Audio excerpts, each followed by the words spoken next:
First of all, I know that a lot of you guys here like Russia very much. And I understand. I know some of you like Ukraine. The goal here is not to choose between Russia and Ukraine. I think our goal is we don't like nobody. I'm just going to be honest. Specifically, we just like what's right. Okay, we just want to see things on the African perspective, on African lands. So we're going to go deep into this. What's up, everybody? I hope you're doing good. It's a beautiful day. Thank you very much for choosing us. But let's dive deep into this. Is Russia as powerful as we all thought? I think we thought about this the other day. We asked a question. It's a very difficult question to answer. But I want us all to look into this and maybe get an answer to this. Ukrainian forces are advancing into Russian territory. And I'm not talking about what you heard. I'm sure you heard about that a few days ago. They are advancing again, further kilometers inside Russia. And no, this is not in Kirk territory anymore. This is a brand new territory they are occupying. They say that the Ukrainians are occupying over 28 different little villages. 28 villages inside Russia. And we all know that Russia say coming into Russia would be the red line. Okay? The Russian president say, if you dare come into Russia, we're going to respond in a most emphatic manner. I hope that no one will think of crossing a red line with Russia. For every single case, we will determine where that red line is. And thus far, fellas, it has not happened. Russia has not beat anybody in a way that we all expected, that will make you feel like, oh, let's not do that with Russia. And I think we're beginning very slowly to question a lot of things. Is Russia as powerful as we all thought? Or Russia is maybe like what Africans say, dead body of a snake. You know, Africans hate snake very much. Africans don't like snake. Black people in Africa, they don't like snakes. For the most cases, they don't. They run away from snakes. Like there are some places where there are a lot of crimes happening. Some people will do, instead of putting a little board saying danger of dog, be careful there's a dog, some people will write be careful there's a snake, because they know a lot of Africans hate and are scared of snakes. So is Russia the dead body of a snake? Because we all know the dead body of a snake still make people feel like, oh, let me stay away with this. Is Russia really the lion with the teeth, or the teeth have been pulled out? For many reasons. The Ukrainian President Vladimir Zelensky said troops have advanced 2 kilometers further into Kirk since Wednesday morning and had also captured 100 Russian soldiers. But Russia claims it has stopped further advances. The Ukrainians say they've captured 100 soldiers, Russian soldiers, and they're continuing to advance. And this is happening inside Russia. What's going on, fellas? We know Russians are inside the Ukrainian territory. They've taken a big chunk of it. But now this is happening behind them. It is only fair to destroy Russian terrorists where they are, where they launch their strikes from. Russian military airfields, Russian logistics. We see how useful this can be for bringing peace closer. Russia must be forced into peace if Putin wants to continue waging war so badly. Now, there are many reasons why this could happen. Number one reason could be to disrupt the Russian advance, make them think in multiple poles. So instead of having one front, you create multiple fronts to take resources from the first front, so Russian can rethink their allocation of resources and logistics.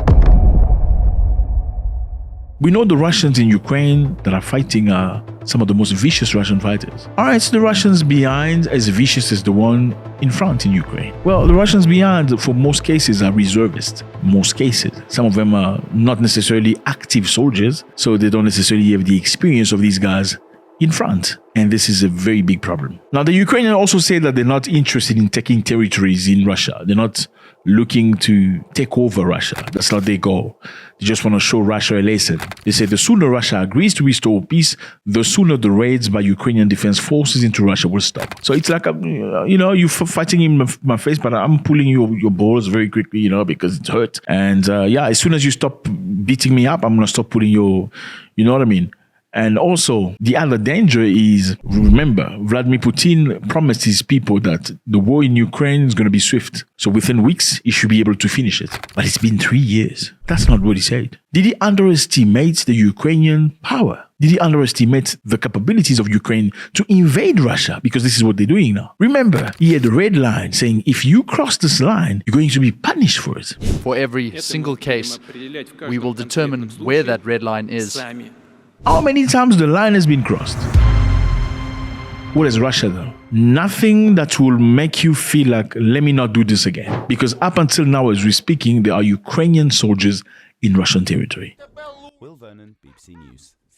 So as much as the Russians are saying we've stopped the attack, we have stopped the advance, are there not Ukrainian soldiers in Russia right now? Well, apparently there still are Ukrainian soldiers in Russia, in Kursk and in a different region, in 28 different villages. And that is not something you could take lightly. Now, is NATO looking and watching and learning?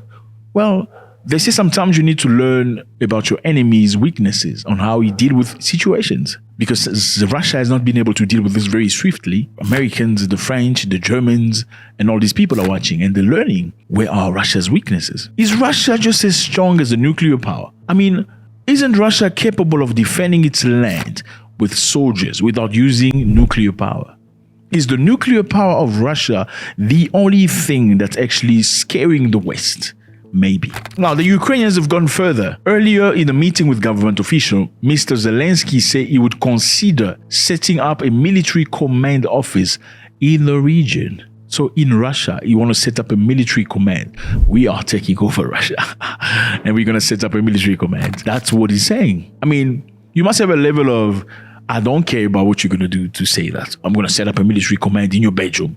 And you do whatever you want to do. That's the question. Again, is Russia as powerful as we think? The Ukrainians say they would organize humanitarian aid for Russian citizens, Russian civilians within the security zone, and open evacuation corridors to both Russia and Ukraine. Meaning, Ukrainians now will allow Russian civilians to run away either inside Russia or to run away inside Ukraine. This war has changed, fellas. And like I said earlier, I know many people came to me saying, yeah, Russia is just trying to be mature. They don't want to use the big weapons and stuff like that. But I'm telling you, are we not running toward a situation where the big weapons will be the very last resort? And when you wait too long, you may get to a point where you won't have time to actually press the button because they're in your face now. These people feel like they can toy with Russians now. They can come in and come out, come and attack another region. I mean, I can understand, like I said earlier, I know a lot of people love Russia. They're the big fanatics of Russia. And I can understand. Some people feel like the West have controlled the world for so long and they need some sort of resistance. America needs an opponent, a viable opponent in Russia.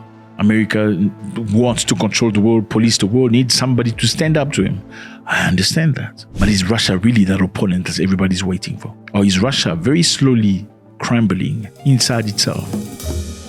Because the bottom line is, if the people of Russia, and I mean the civilians, start feeling like the Russian government is unable to protect them, that's going to be a very big danger for Vladimir Putin. There has been over 180,000 civilians displaced inside Russia. So the Ukrainians have brought war back to Russia. I mean, it's very easy when war is happening to somebody else's house. You don't feel it. But when war happens to your house and people start running away and people start fearing for their life, the adrenaline rush, it becomes very difficult. And that is when usually you see coup d'etats happening, instigation from inside the country, people starting to fall over and splitting.